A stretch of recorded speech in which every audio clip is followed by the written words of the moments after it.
What happens when a man saves a wounded jaguar and thinks it's over? He's about to uncover a cover-up so deep it makes the rescue look like the easy part.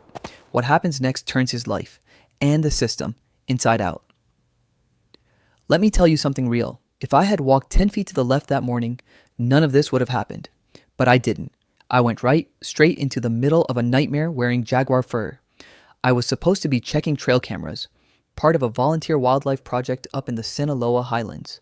Real glamorous stuff, hiking through 100-degree heat, swatting bugs the size of my thumb, dodging cacti and broken promises from park rangers who were totally going to help next week. And then I heard it. Not a growl, not a roar. It was this low, strangled rasp. Pain. The kind of sound you don't forget, no matter how many beers you drink trying to drown it later. I followed it through a dry riverbed and found him. A jaguar. Big one. Midnight black, muscles tight like coiled wire, teeth bared, but one leg, his back right, and was caught between two boulders like a trap built by the damn earth itself. And this majestic, ferocious predator, he couldn't move.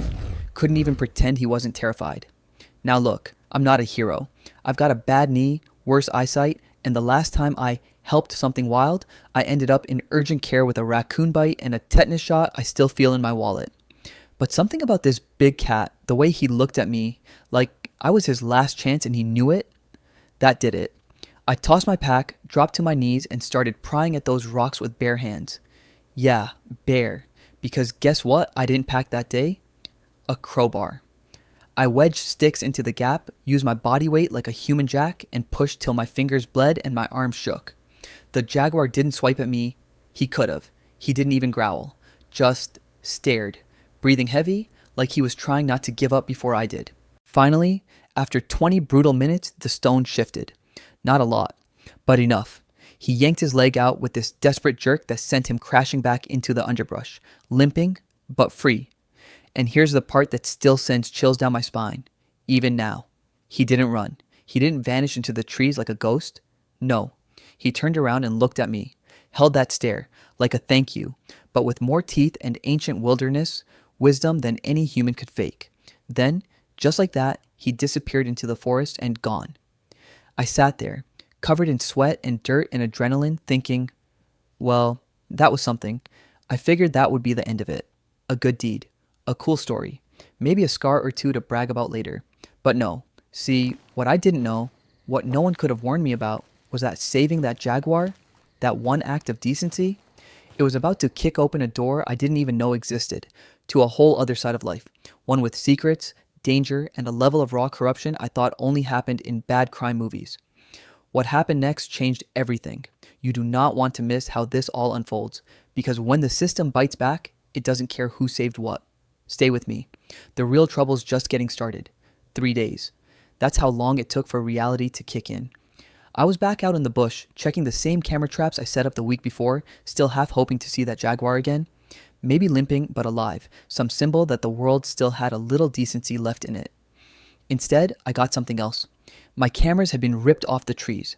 Not by animals, no claw marks, no bite damage. These were yanked clean, like someone with gloves and a purpose had gone through and erased my tracks. One of the mounts was left dangling, wires cut like it had annoyed somebody personally, and whoever did it wasn't subtle. They wanted me to know. I headed back to my cabin, a little off-grid shack I rented during patrol season. The door was cracked open. I didn't even bother yelling, "Hello?" Nobody that breaks in leaves the door polite. Inside, mess, ransacked. My laptop, gone. GPS device, smashed. And right in the middle of the table, like some sick thank you note, was a piece of paper folded in half. Stay out of it. This isn't your fight. You'd think this was some movie setup, but let me tell you, it's less thrilling when it's your stuff broken and your name on the line. I drove into town, straight to the ranger office, figured maybe someone would give a damn. Instead, I got blank stares and one overworked woman at the front desk who told me, "This area has had poaching issues before, but unless you saw something firsthand, we can't open a file." I wanted to laugh, or throw something. Instead, I asked for the regional wildlife supervisor. Got sent to voicemail. Left a message that I'm sure was deleted before the beep ended. So I did what anyone with more instinct than sense would do. I went looking. That night, I headed back to the canyon where I found the jaguar. I walked the same trail, and I found tracks. But not from the cat, tire marks. Several sets, leading off into a zone labeled restricted. No public entry, no explanation. Funny thing, that zone isn't listed on any maps. Not the tourist ones, not the forestry database. It just exists like a bruise on the land no one talks about. I followed the marks until I couldn't. Drones. No kidding. Real, humming surveillance drones started sweeping the area. That's when it clicked. This wasn't some random poaching ring. This was organized, protected. Someone with reach didn't want that jaguar alive. And guess what? That meant I had made one hell of a mistake saving him. Still, I couldn't let it go. I couldn't unsee what I saw or pretend like this wasn't happening. So I reached out to the one person I knew would believe me, Alina Gomez, a field biologist turned activist who once shut down an illegal mining operation with nothing but a drone and a smartphone. I called her, gave her the short version. There was a pause. Then her voice, calm but heavy. They've been trying to get their hands on that jaguar for months. You stepped into something deeper than you think? She sent me files, maps, leaks, photos. The jaguar, he wasn't just rare, he was genetically critical. Something about his DNA made him vital for conservation efforts across North America. A symbol of resilience, they said, but not everyone wanted him to live. Some folks saw more value in his absence. I sat there, phone still warm in my hand, stomach turning. Because now it wasn't just about saving a cat from a rock, it was about exposing a cover-up. One big enough to ruin careers, bury data, and maybe even bury me. This is it, the edge of the cliff. Everything you've waited for is about to hit, and when it does, you'll want a front row seat. Don't blink. What comes next? It doesn't go quietly. You ever hit a point where you know there's no turning back? That was me.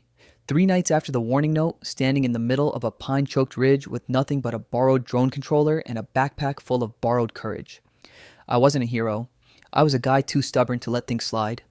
Alina had traced satellite pings to a fenced zone near the old mining site, supposedly abandoned since the early 2000s.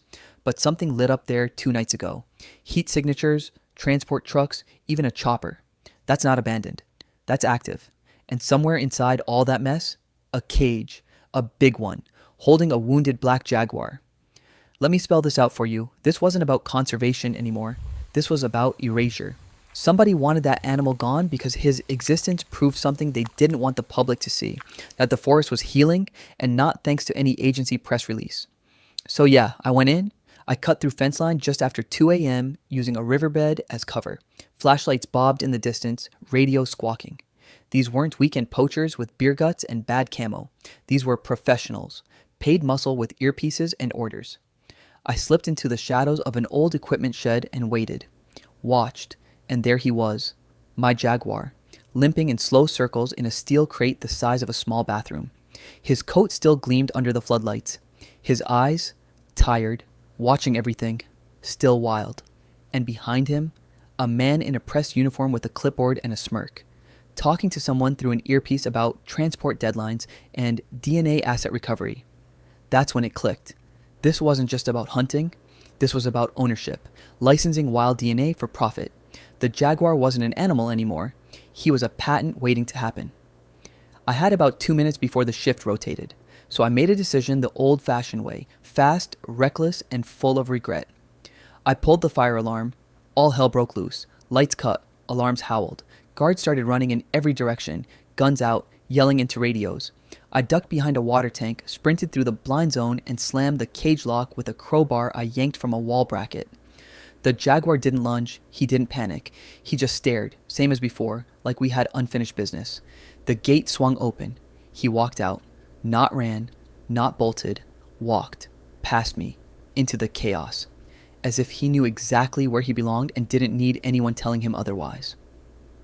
I took off the other way, climbed a fence that definitely wasn't meant to be climbed, tore half my arm on barbed wire, and tumbled down the ridge like a sack of potatoes with opinions. I landed hard, lost my phone, lost the drone, but I didn't lose the one thing that mattered. Proof. I had a flash drive, stashed in my sock, contained Alina's footage, GPS records, voice clips from intercepted radios. Enough to crack this whole operation wide open. And we did. Over the next 3 weeks, the story exploded. The footage hit national news. Lawmakers were forced to answer questions they'd been dodging for years. The company claimed no comment. Several executives quietly retired. Internal audits were launched. You get the idea. And the jaguar, sightings began trickling in. Trail cameras caught him 100 miles from where we last saw him. Limping less, stronger, still free. He made it. On his own terms. People like to say, the wild doesn't owe you anything. Maybe that's true, but once in a while, if you do something right, not clean, not perfect, just right, the wild remembers. It remembers who showed up. You made it. And it was worth it. But this story, it's not just about a jaguar. It's about every fight that starts small and every person who refuses to walk away. So if you ever wonder whether one moment of courage matters, remember this one.